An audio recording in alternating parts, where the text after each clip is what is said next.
Michael Jackson wasn't on stage yet, but the room already knew something big was coming. Elizabeth Taylor held the microphone, smiled, and said a phrase that would echo for decades. But to understand that moment, you have to go back a few years, to when two legends found something rare in each other. Real friendship. It started quietly, the way most genuine friendships do. Mid-1980s, somewhere between Hollywood galas and recording studios. Elizabeth Taylor, icon of the golden age. Survivor of 8 marriages, legend who'd seen it all. Michael Jackson, pop music's brightest force, coming off Thriller, rewriting what success looked like. They shouldn't have made sense together. Different generations, different industries, different everything. But they shared something most people never understand. What it feels like when the world won't stop watching. When privacy isn't a right but a memory. When every move gets dissected, every friendship questioned, every choice turned into a headline. The phone calls came first. Late nights when the noise got too loud.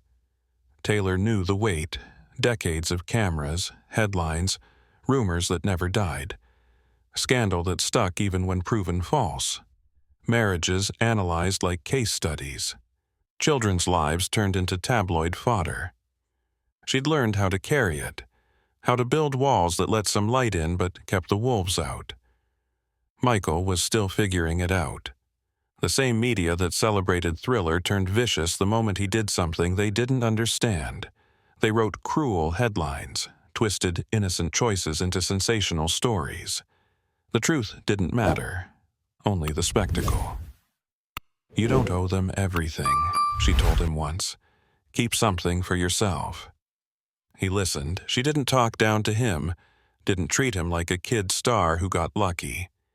She saw the artist, the precision in his choreography, the way he built a song like architecture, the hours he spent perfecting a single move.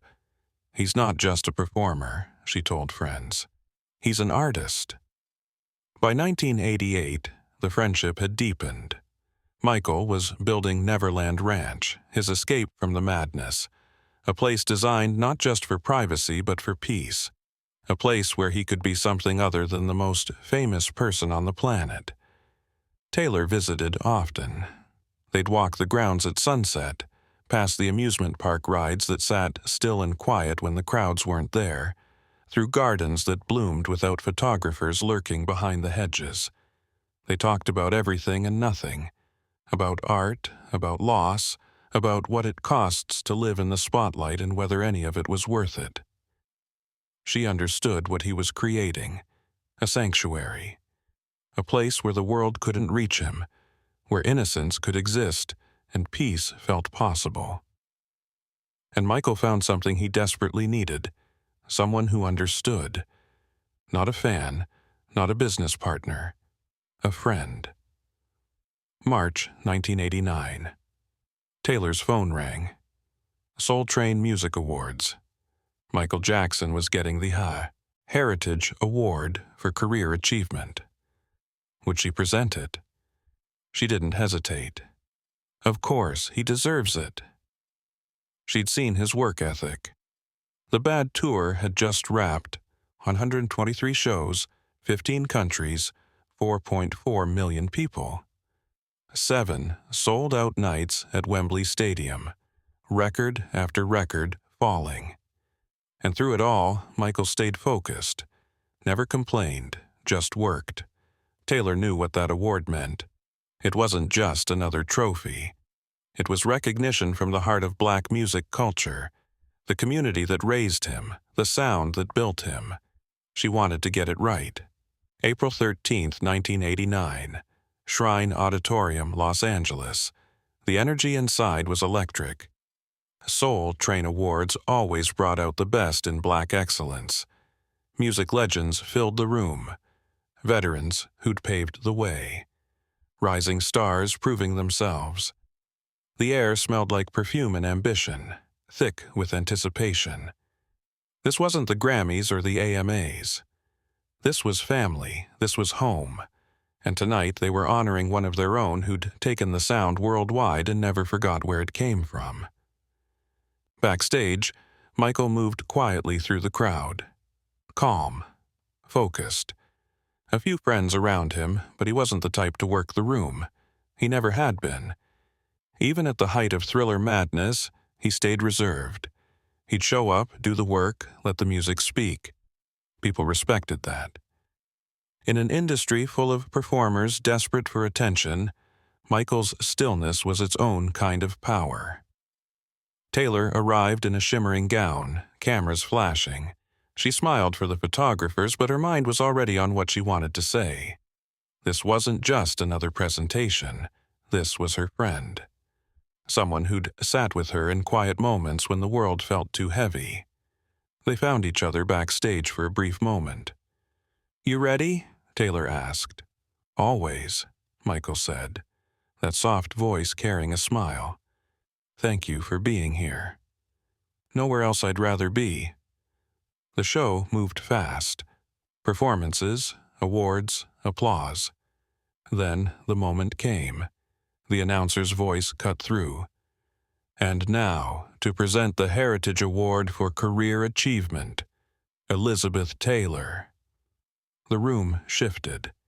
Everyone knew what this pairing meant. Hollywood royalty honoring music royalty. Taylor walked to the stage with that unmistakable presence. Head high, shoulders back, every step deliberate. She reached the podium, looked out at the crowd, and smiled. The applause settled into that pregnant silence where everyone leans forward, ready. She began speaking about Michael's career, his impact, the way his music crossed every border and broke every barrier. Not just commercial success, cultural shift. The way Thriller made music videos essential. The way his dance moves became the language every kid in every country tried to learn. The way he proved a black artist could own the world stage and make it look effortless. Her voice was steady, warm, carrying the weight of someone who'd seen decades of entertainment history and knew exactly where Michael fit in it. Then she paused, just for a beat, long enough for the room to feel it coming, and said the words, "In my estimation, he's the true king of pop, rock, and soul, Mr. Michael Jackson." The room exploded. 6,000 people on their feet in an instant. Screams, applause, whistles echoing off the walls of the shrine like a sonic wave. Flashbulbs popped like stars. The sound wasn't polite appreciation. It was validation. Agreement. Recognition that what Taylor just said was already true. She'd simply given it words. Michael walked on stage, that familiar smooth stride, humble smile on his face. He reached Taylor and they embraced. A long, genuine hug between two people who'd been through the fire and came out understanding each other. He took the trophy, stepped to the microphone, and spoke softly. He thanked the fans, thanked the music, thanked Elizabeth for being one of the truest friends I've ever known. He didn't mention the title, didn't need to. His focus was where it always was. The work, the art, the people who supported him. The night ended with photos, congratulations, and laughter. Taylor and Michael stood side by side backstage, two legends in their own right, unaware that those words would outlive the moment. Nobody in that room knew yet, not fully, what had just been set in motion. The next morning, newspapers ran the story. "King of Pop, Rock and Soul," the headlines read. TV stations replayed the clip. Music magazines analyzed it. And slowly, inevitably, the phrase shortened. King of Pop, Rock and Soul became King of Pop. Simpler, catchier, unforgettable. It spread like wildfire through the industry, through the fan base, through the world. By 1990, Michael was on tour again, and everywhere he went, fans held banners. King of Pop. Outside hotels, crowds chanted it. At concert venues, the title echoed through stadiums. But here's what people noticed. Michael never used it himself. In interviews, he stayed humble. When asked about his success, he talked about the music, the fans, the blessing of doing what he loved. He let the work speak. Then came night one. The Dangerous album dropped, and with it, a full-scale campaign. MTV, VH1, Epic Records. They all started using the title in promotional materials. The King of Pop, Michael Jackson. TV hosts introduced him that way. Magazine covers ran with it. And that's when some critics started pushing back. Did he give himself that title? They asked. Is this self-promotion? The questions came with an edge. A skepticism that seemed more about the audacity of claiming such power than the merit behind it. In 1990, Michael sat down with Oprah Winfrey for one of the most watched interviews in TV history. Oprah asked directly, "Where did this King of Pop thing come from? People say you proclaimed yourself." Michael's answer was simple, almost surprised. "I didn't proclaim myself anything. I'm happy to be alive, happy to be who I am." Elizabeth Taylor was the first to say it publicly at an awards ceremony. Then the fans. Everywhere I went, they had banners. They sang it outside my hotels. It just happened. And the truth was, it did happen, but not randomly. It happened because the title fit. Because Michael Jackson had earned it in every possible way. Thriller wasn't just an album, it was a cultural earthquake. 40 million copies sold worldwide, 7 top 10 singles, videos that redefined the entire medium. Bad followed with the same intensity, 5 #1 hits, a world tour that broke attendance records. His choreography became the blueprint, the moonwalk, the spin, the precision. His videos weren't promotions, they were short films.